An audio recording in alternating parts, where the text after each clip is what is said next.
Bongacious, Kim Chiu, kabado, pero so excited na sa Content Asia Awards 2024.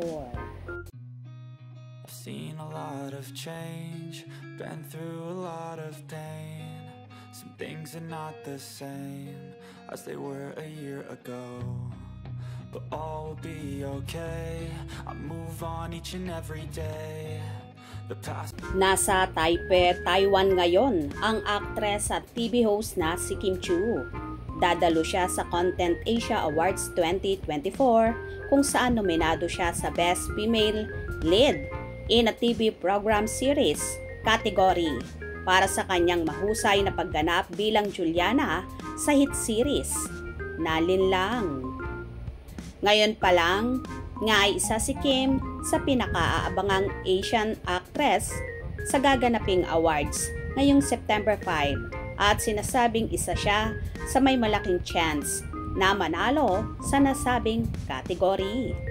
Nakapanayam naman siya ni MJ Felipe ng ABS-CBN News bago lumipad patungong Taiwan. Excited at nervous ang nararamdaman daw ngayon ni Kim. Super excited kasi first time kong ma-nominate sa ganong award-giving body. Nakaka-excite at nakakatuwa yung feeling, say niya. Habang nag-empake ako kagabi, sabi ko, Diyos ko, itutuloy ko po ba ito? As in, kinakabahan talaga ako.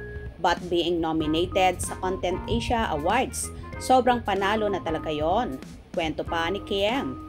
Nag-congratulate naman sa kanya si Paolo Avellino, ang kanyang ka-love team sa nasabing series.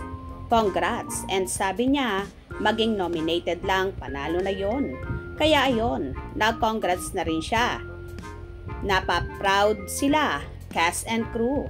Sana, mauwi ko talaga. Sayang nga hindi makakasama ni Kim si Paolo sa award nights na tiyak na magpapakilig sa Kim Pao fans. Samantala, isang asawa ni Vong Navarro at creative head ng ABS-CBN International Productions na si Tanya Winona Bautista Navarro sa mga napiling jury ngayong taon. Good luck, Chinita Princess!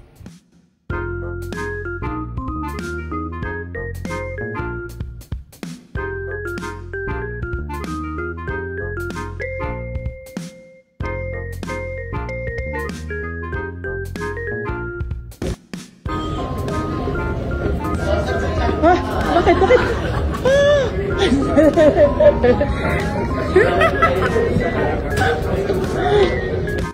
Halatamang kabado si Chinita Princess, pero so excited siya sa magaganap na yon sa Content Asia Awards 2024. Congratulations, Kimi! Hope you enjoyed. Please subscribe for more info.